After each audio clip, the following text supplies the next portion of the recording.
You're listening to They're going to call it a hard foul. They're going to call it a hard foul.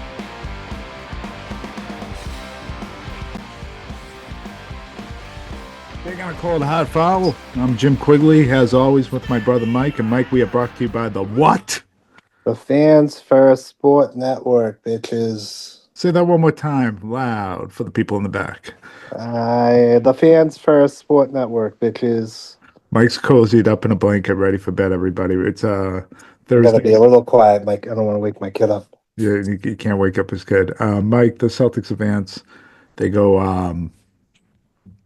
off late, and by now we're 2 days after the game, so everyone knows what happens. They go off late in the third quarter when Banchero picks up his fifth. Kind of a controversial foul. I think an argument could be made. Controversial. It wasn't a foul. Yeah, wasn't really a foul. It didn't look like, and I think an argument could be made that he should have stayed in the game. But whatever. The Celtics move on. What are your takeaways from that series, from Game 5? Looking forward, concerns, optimism, all of the above. Yeah, I mean, we talked a lot about this series. Overall takeaways from the series, it was a good test for the Celtics. They played a team that defends the three-point line really well. They had to win in other ways, and they did. They almost won all 5 games. They didn't they didn't hit a three for the first time and a half all season, probably in over a decade or whatever. That's very rare to happen. So, definitely impressed with their end of game execution in the series outside of the game where Joe Mazzulla decided not to play Jaylen Brown for like 3 minutes. That seems to be a trend around the league to not play your star players at the end of games. I don't know what's going on and why coaches are doing that, but the Knicks did that the other night.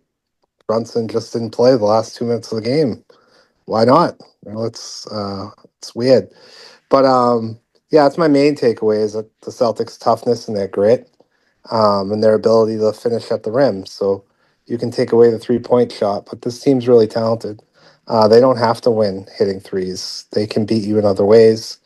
And that's scary to think about for future opponents because the Celtics do have a lot of guys who can just take you off the dribble and get to the basket. And if you're going to cover Jayson Tatum one-on-one, he's just going to switch up his game and get his. He's not going to be looking to get other guys involved. He's going to be the scorer like he was in this series. So I'm impressed with the Celtics effort and, some things that stood out as far as like concerns. Can we stick on Tatum? Can we talk a little bit about Tatum before you go to your concerns? Just a little bit back and forth because I thought he was absolutely phenomenal. Through the 3 games he came back, I don't have his numbers in front of me, but it was all 30-plus points. Yeah. 2 games, 14-plus rebounds. He almost had a triple-double in this last one. And he took what the defense gave him, a lot what you were talking about. And he just feasted. I think it's one of the undertold stories of this matchup against the Magic. He just feasted on one-on-one coverage. And didn't matter if it was Banchero on him or Wagner or, Wendell Carter or whomever else. He just took advantage of that, whatever the switch was. And I, it's kind of a message to the rest of the league here is that it's feast or famine, right? If you're going to double him, he's going to do what he did all season, which was at a really high level. If you go one-on-one, he can score as good as anybody in this league. If you go one-on-one with no help. With no help, which is what Orlando did. What Orlando did, yeah. Yeah. They hyped up on the 3. Yeah. I don't see OKC doing that or Cleveland. I don't think it matters what New York does. But, yeah.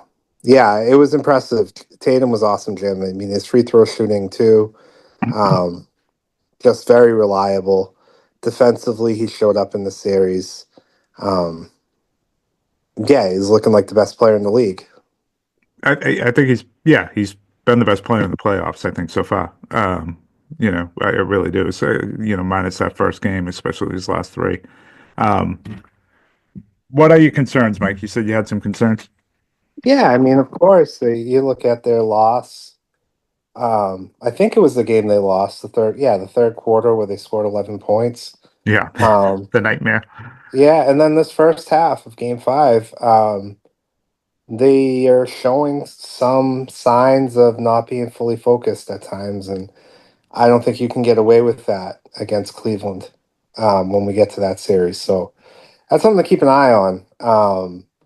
And past Celtics teams, those are the kinds of things that would happen to extend series or even losing the season. So, that's something I worry a little about. I don't think it's PTSD. I think this team sometimes does that. And this is something to keep an eye on because those were that first half of game five was really, really bad.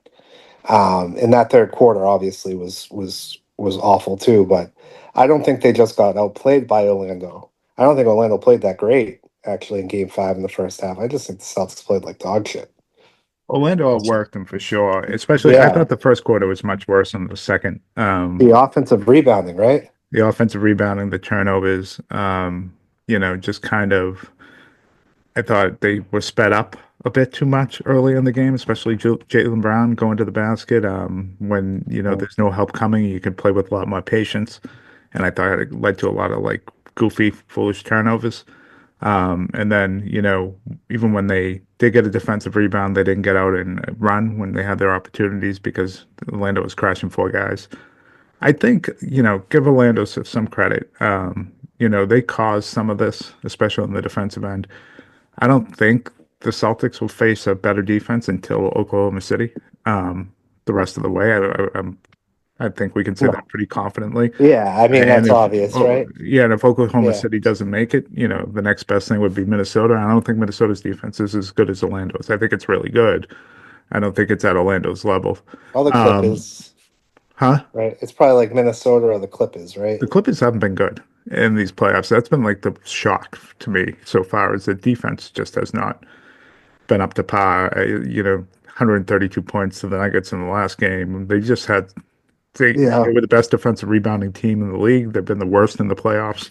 We can get into that series later. But just some shocking things, um, just from the Clippers' perspective, that should make them worried about tonight, frankly.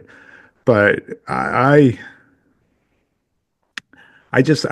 think those things, give the Magic credit. I just don't see anyone else that the Celtics face are going to be able to do that. Now, does that help the Celtics going forward?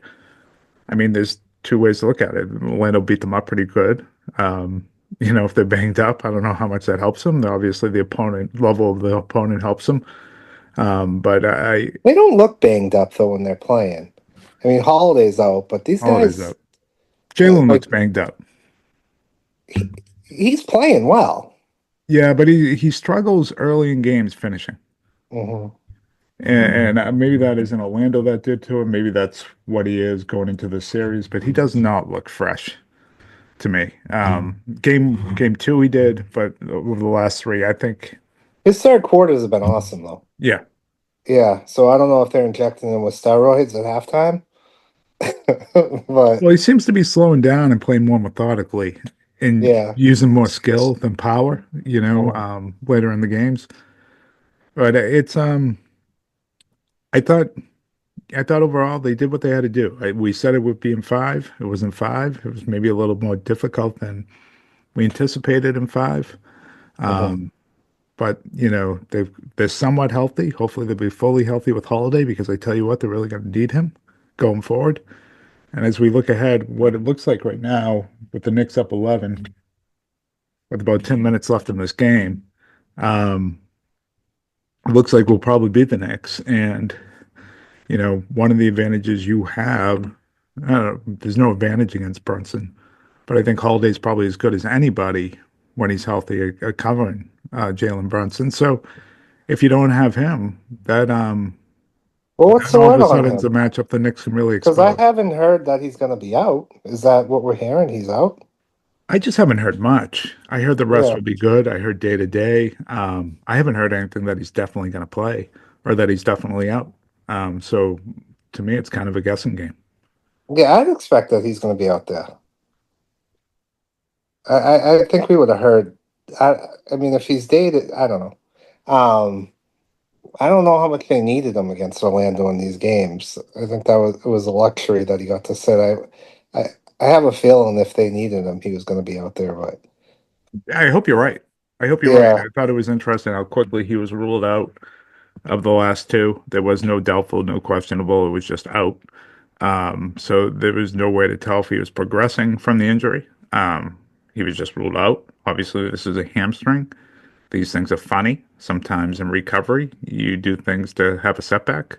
Sometimes it goes smoothly. He's 34 years old, and it's a hamstring, as you mentioned on the last pod. So to me, until I see him out there now, where he's missed about a week or more, I'm not going to be fully comfortable. Until I see that he's on the not on the injury report or he's probable or something like that. I'm going to be a little bit concerned because of that. You do lose. wasn't he still practicing though? I don't know. I heard he was going through what he had to do to get ready, whatever that Yeah, means. That yeah. doesn't What sound is? like practice. Yeah, um, yeah. It'll definitely be interesting. I mean, they can beat the Knicks without him, They can, but and they will if he doesn't play. I They'll think Brunson, it becomes a really big advantage of that position for the Knicks, where or it's not as much right now with Holiday. It's yeah, still but an advantage, but not like it would be without Holiday. you still have every advantage against the Knicks almost at every position down the other end. Oh yeah, offensively you Yeah, can do yeah. whatever you want against these guys. So I Um, mean, I'm not concerned about New York even without Holiday. Matter of fact, I wouldn't play Holiday against the Knicks unless he's 100%. Well, not 100%, but unless his hamstring's good to go. well, that's a thing with a hamstring. Like if you play it at 85, 90%, it's becomes risky. yeah. It's not like you're recovering from another What injury. are they This is calling it with the muscle. hams? Is it like a strain? Is it a pull? Like I've what is heard it? strain. I mean, they're listing it as a strain, I believe. It hasn't been a tear. I mean, if it's a tear, he's just done. But Yeah. Um. Yeah, that kind of came out of nowhere. I didn't even see him hurt it. no, either did I. He actually played really, really well in game two. Probably when he dunked it. Yeah, I know. I And know. I mean, people like he's 34. That's not old. I mean, he's, it's really not. No, it's not old. In that league, it is, though. Your Is body, it? I mean, Is it still like, old in that league? when you're 34, Mike, your body's different than it was when it was 23, 24. Your recovery time, everything. Yeah, It's just the way, even for an elite athlete, it's your recovery time's just different. yeah. Um, I'm just trying. I'm talking myself into him playing. I think he's going to be out there. I'm watching the Knicks. Tonight, and where's this Bridges player been all season? Because he looks good out there tonight, defensively scoring the basketball. And I feel like these guys they play great New York against everybody until they line up against the real teams. And Tatum just owns these guys. well, I don't think they played great this series. I think this is the first game where they've outplayed the Pistons. I think that in every other game, the Pistons have outplayed them. They've had a lead in every game in the fourth quarter. And they Going got into, Bale. they I mean, just the haven't Knicks. finished the deal. I think the The Pistons Pistons should overall are be a up better three team. two. They got screwed. Huh? They should be up 3-2. They got screwed. Yeah, they absolutely did. And it's down to seven right now. But Yeah. yeah, no, I don't think the Knicks have played all that well. It's really weird too because you would think they would run a ton of pick and roll with Brunson and Towns, and they don't really run any.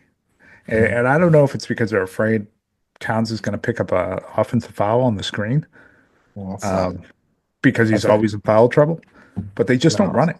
no, Or they don't run it much, and they go through their wings. I think a little too much with I think Anunoby and Bridges shoot the ball too much. and there's a They lot of just should. Brunson dribbling around. Yeah, yeah, and I don't think Towns takes as many shots as he should.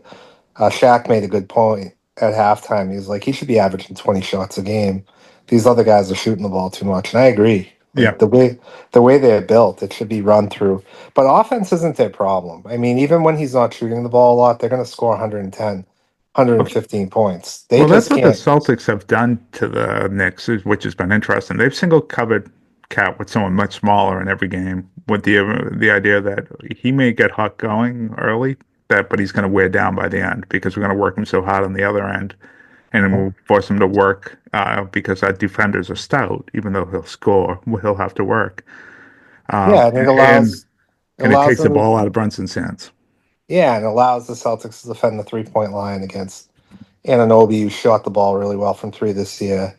Yeah, Bridges, who can get hot, and then of course the kid off the bench for the Knicks, their guard there. He's a great scorer. Why can't I think of his Cameron name? Payne. Not Cameron Payne. He's got the ugliest shot in the NBA. Yeah, he does. Deuce McBride. But Deuce, yeah, he hasn't had a Yeah. good series at all.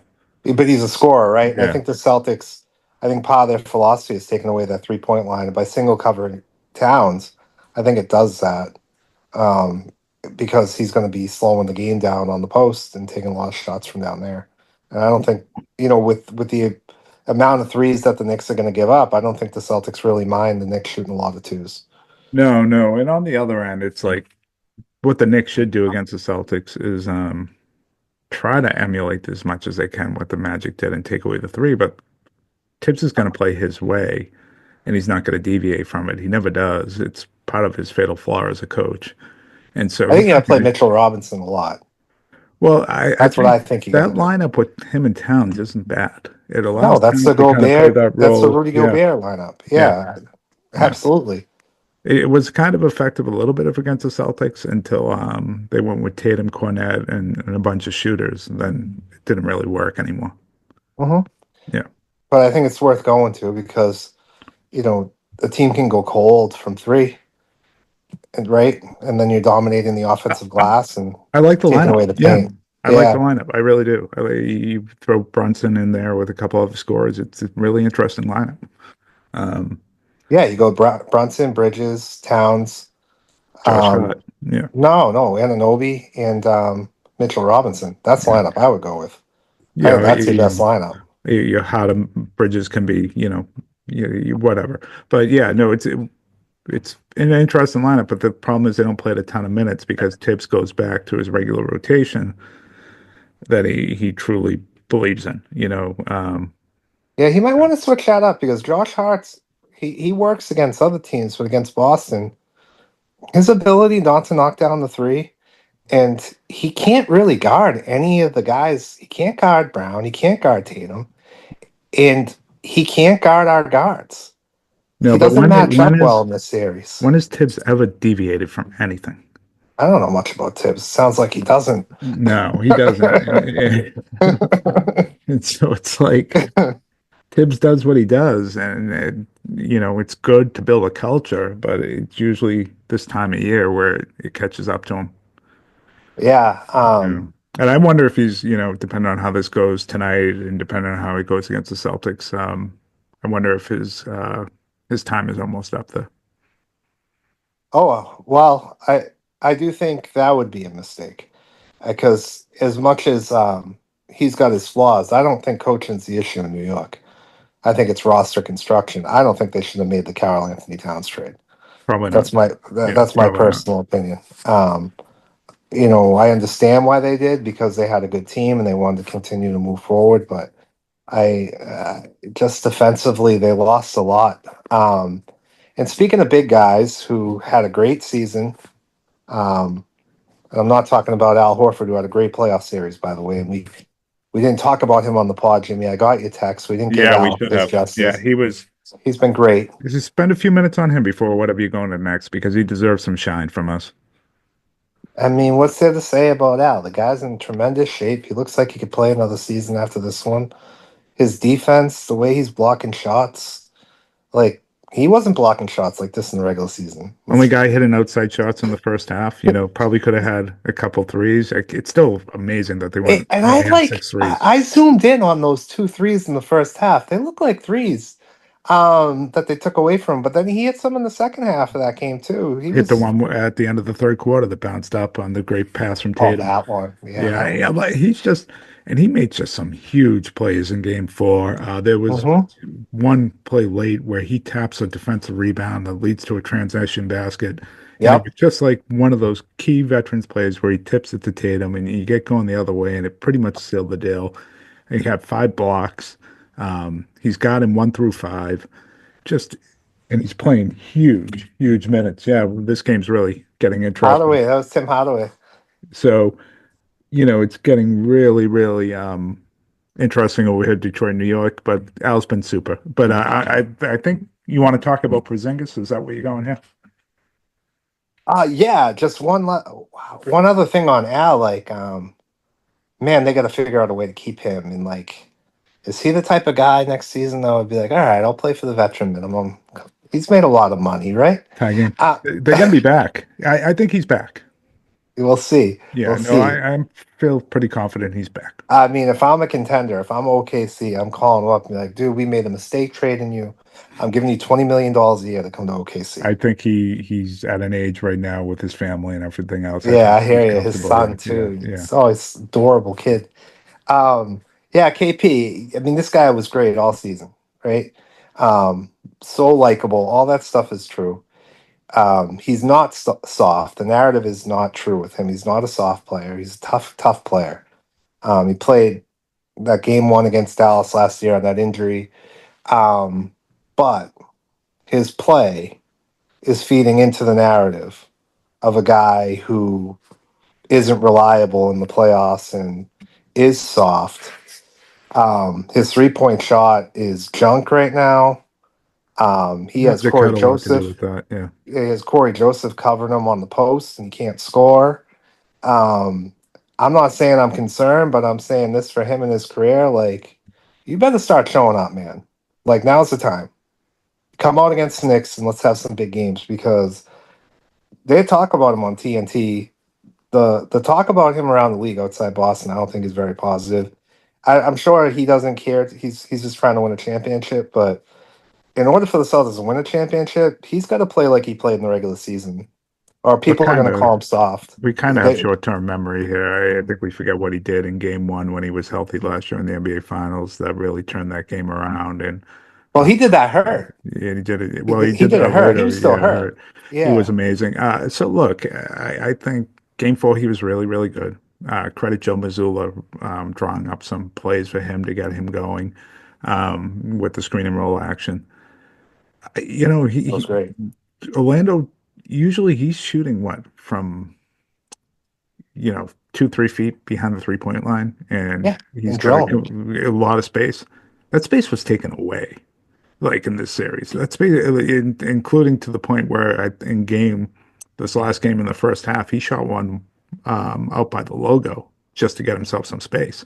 So, and credit Orlando because it's not like he has a slow release. His release is super fast for his Yes, size, it and he is. shoots it deep. And Orlando took that away. So can the Knicks do that? Can the Pistons? I don't think so. But to your point, he struggled finishing inside as well He too, and, did. and Yeah, I thought their physical play had something to do with that. I and he think kind of got lit up by Franz Wagner. Like he had his way with KP and kind of hunting those matchups. I'm he's a not. terrific young player. Yeah, Yeah, I'm just saying like this series against the Knicks is the time for KP to show up. I think this is the it should time. be. Yeah, Yeah. this is a real good matchup for him. Hmm. Assuming it is the Knicks. I mean, right now the Pistons are charging. I Uh, know, right? Like we might get. I want a uh, game seven so bad. I really don't care who the Celtics play in the second round, but I'm rooting for both of the road teams tonight because that's a great weekend of basketball. Yeah. Oh, yeah. Yeah. Confident Kate Cunningham is kind of scary. I will say that coming in after winning a series like this, coming back 3-1, that Oh, that he'll do his that's little Derrick Rose from he's the Derrick Rose's scariest rookie year. guy out of these two teams by far to me, because I don't think he realizes yet how good he is, and you wonder if a series win like this does it for him.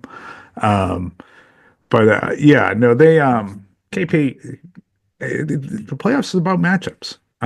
Orlando matched up pretty well against the Celtics, and I think that's a 50-win team if they were healthy most of the year. Definitely. I don't think these two teams that are playing tonight match up really that great against the Celtics. I don't think Cleveland defensively matches up great against the healthy Celtics. But The only thing I I don't hate think of the about if Celtics they, problems on the other end. yeah, Um, so the only thing I hate about if they play Detroit is I think it's going to be really physical, and I say that like we just got done with like a real physical team, like more guys getting nicked up and injured. Like yeah, but against the Knicks, I don't worry about that at all. I think the Knicks are soft as puppy shit. But like the Knicks and unlike the Magic, they might be physical, but they have guys that are small. Yeah, Whether it's they're very small. Beasley, They're really Hardaway, or small. Schroeder, there's spots where the Celtics can just pick them apart. Can Duran, is he smart enough? And not smart, he's a smart enough kid, but he's What's the experienced deal with enough. Isaiah Stewart? Is he done for the I playoffs? don't know. Because So they're playing Paul Reed, bro. yeah. Well, Isaiah Stewart, I mean, that's a matchup that Porzingis would feast. So That's it's very true. so it's we'll see. I think the Pistons are a better team. I think they would cause them more problems than the Knicks would, for sure. But I think Speaking of Cade Cunningham, I oh don't my think the God. series would go beyond six, and it would definitely. I'd pick it in five. Did you see that shot that No. Cade just hit? Oh, fadeaway in the paint. He's posted the dude up and shot a fadeaway looking like Michael Jordan. Oh yeah, I'm behind you, so I just saw it now.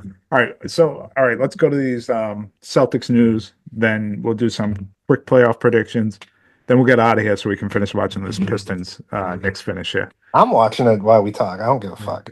Good. So Celtics news. I don't really think this is news, but Shams Charania went on Pat McAfee's show, as you sent to me, and said basically, the word around the league, everyone's talking about how the Celtics are going to have to break this up. Yeah. I mean, Rick I feel said like, that in an yeah, I interview feel like like it's gonna be a really month hard ago. though. Huh? I don't think it's easy just to trade people anymore. Like you have to find a team that can absorb the contract. So I'm interested to see how they're gonna shed the money. And like Yeah, but the players are desirable. when So I think when I think that about makes the it easier. design, yeah. Yeah, they're not Uh, dumping bad contracts there. However, you say they're desirable. If you're a young team that can take on a contract, you don't want True Holiday and Christoph Porzingis. The only guy you want is Derek White, right? So like I think the options Well, aren't no, it depends. I don't really. agree with that. Like if you're, let's say you're San Antonio, right? You don't want Jrue Mhm. Holiday Maybe to play with Wemby in you that are. team and whatever draft picks you get in there. Like, isn't he Yeah. the perfect guy for that team? If you're a team that's missing a big, you don't want KP. Like these are desirable guys. Like teams might ask for Derek White, but once they say no, they'll say, okay, what about Holiday? Mhm. Like I don't. But I thought, but part of this though too is that team has to be able to because the Celtics can't take on any contracts, or they're just going to be in the same boat paying $500 million tax, right? So like they have to be able to find a team that's able to trade for these guys and just give the Celtics a draft pick and nothing else. Yeah. Hey, Mike, I actually got to jump. Let's do quick playoff predictions here. Game sevens. Are any of these going to game seven? Detroit or Houston, Golden State? Yeah, I think they all are. You think Houston's going game seven? Yeah, I think they're going to force a game seven. What about Denver Clippers? Ooh, the way the clip is lost on that dunk at the buzzer, that is so deflating. I don't know. We'll see. I hope there's a game seven, but I don't know. We'll see. Yeah, I think I am for the hell that they're up to Pistons. So I'll say this will go game seven. I do not know about the Nuggets and Clippers. I would say yes, game seven. I don't think Golden State, Houston will. But Mike, any closing thoughts before we get out of here? No closing thoughts. All right. Well, we'll talk to everyone soon. Go Celtics. Play game one opens Monday night. We'll do a pod prior to that preview whoever they're going to play. All right, everyone. We'll talk to you soon.